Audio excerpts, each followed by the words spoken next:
How's it going? Welcome back to Dylan Pickups blog. Today we are going to talk about cable length and the effect that it has on your signal and what you should include in your cable length measurements. So stay tuned.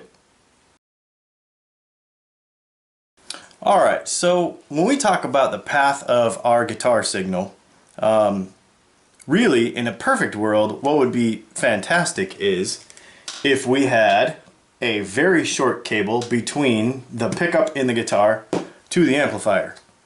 Nothing in between, and no knobs, no tone, no nothing, but that really wouldn't be any fun.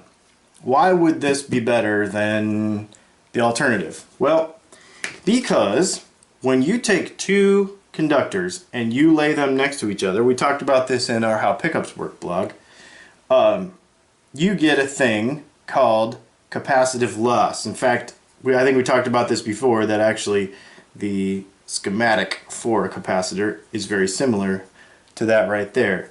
Two plates sitting next to each other at a specified distance out of a specified material to create capacitance. And what is capacitance? It is basically a filter.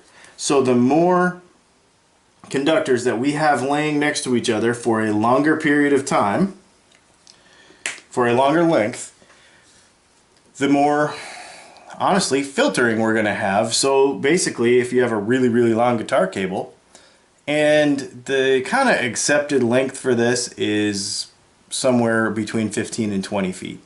You'll see 18.5 on the internet a lot. Anything longer than 18.5 and you start to hear some loss of highs and some stuff like that, so your signal starts to degrade. Whether I subscribe to that as being the magic number, cable construction and stuff, there are good quality cables versus bad quality cables that can affect that. We won't get into what is good and what isn't. I would definitely recommend doing research before you buy cables, and I will say to a point, because you can spend a lot of money on cables, to a point, buying a higher quality cable does make a difference. But we're going to talk about where it is important to use that here in just a minute. So, the longer the cable, you're going to lose some highs, your signal is going to degrade. So, let's talk about the construction of our guitar rig, because we know that we don't have just a pickup with a 3-4 foot wire going to an amplifier. We have more than that. We always have more than that, because we're guitar players and we like all kinds of stuff. So, this is probably more similar to what we have. We usually have about a 15 or so, 20 sometimes, foot cable going to a pedal board.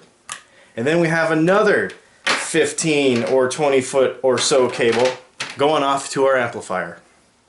So now all of a sudden we have 30 or 40 feet of guitar cable with the potential for loss of quality of signal. And in 40 feet, if you listen to it A-B between like a 5-foot cable and a 40-foot cable, you will hear that difference, especially depending on the cable.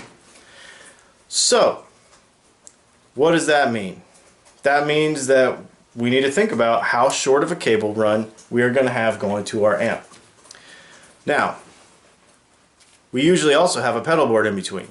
Okay, this is just my demo pedal that I use for Fuchs Plush pedal dealer demos, and there's only a few on here, and you know, it's pretty basic right now. I'm still putting it together, but the long and the short of it is, not only do we have our 30 feet of cable, but we also have probably about another 6 feet of cable within the pedal board, and we have, I counted them earlier, 16 different connections, right, where we plug our pedals in to our with our jumper leads.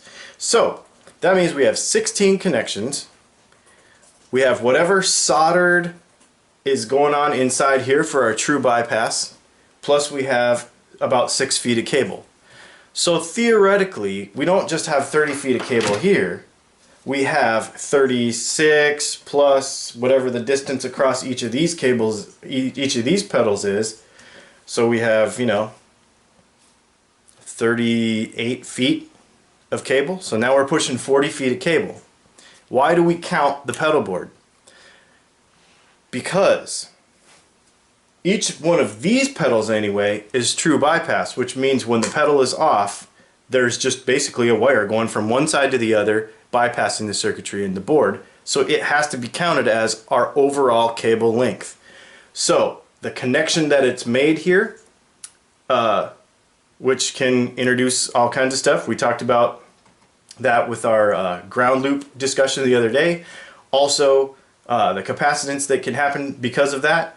So we have 16 connections, we have 6 feet of cable, and it's all going through all of these pedals because they're all true bypass. So what that means is when we plug this end into our guitar and we plug this end into our amplifier, we have a lot of potential for loss. What I'm about to say might break the internet, but there is a reason sometimes why a true bypass pedal is not the most, and having a whole pedal board full of true bypass pedals is not the most awesome thing in the world. I'll let that sink in and break the internet for a minute, and if it's still working, then we'll talk about why. Because when we put a preamp of any kind that is not true bypass at the front of a guitar cable, all of a sudden we can go, some people say up to 100 feet without having any loss. This is why a guitar that has active pickups in it doesn't have near as much trouble with cable length loss, because the preamp in the guitar buffers, preamps, pushes, buffers, pushes. You've heard that that term, a buffered input.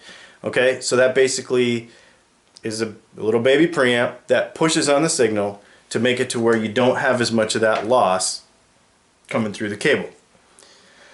So if there is a pedal on your board that has a buffered input somewhere, then anything after it, the cable loss, the length of the cable, up to a certain point, but I mean you could go a long way, you could go 50 feet and no one would care, after the buffered input, because it's a little preamp and it pushes on the signal and it makes up for that loss.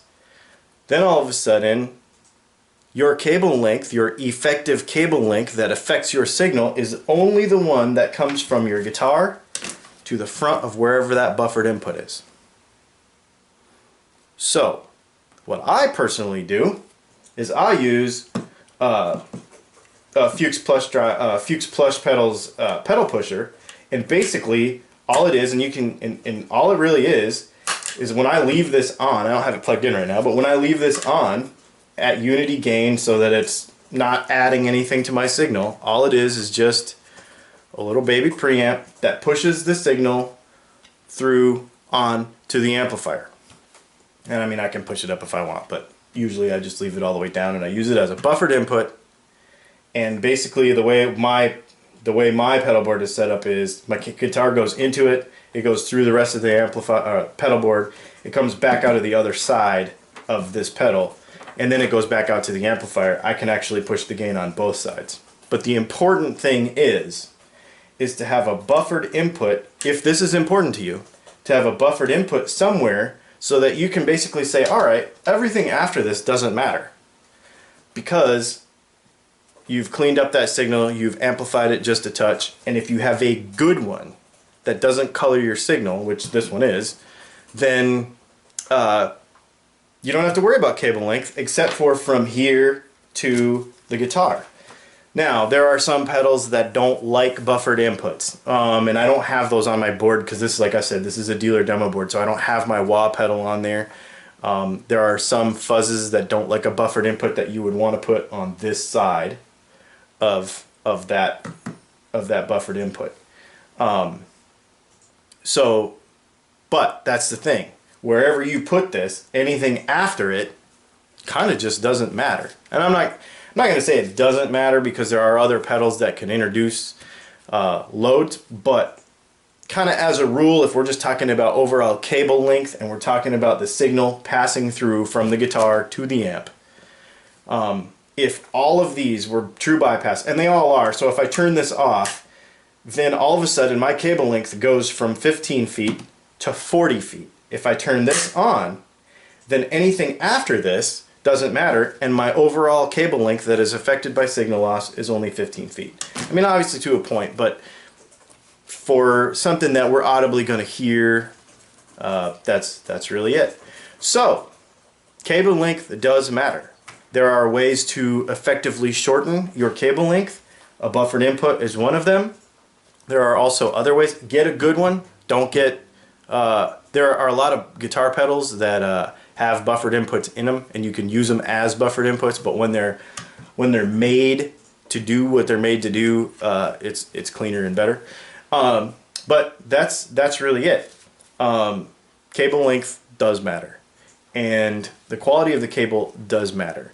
And the only thing I would say for that is go try some. I would go try some. In my situation right here, because I have a buffered input on my board, I have a higher quality cable over here, and this one's not as high quality and it's a little bit longer, but it's on that, so that's why I put it on that side of the board, so that, like we talked about, this kind of soaks up any loss, and I have a higher quality cable going from my guitar to my pedal board. There you go. Cable length. Hope I didn't break the internet with the true bypass comments, but maybe I did, and we'll see what happens. Thanks for stopping by, and we will see you tomorrow.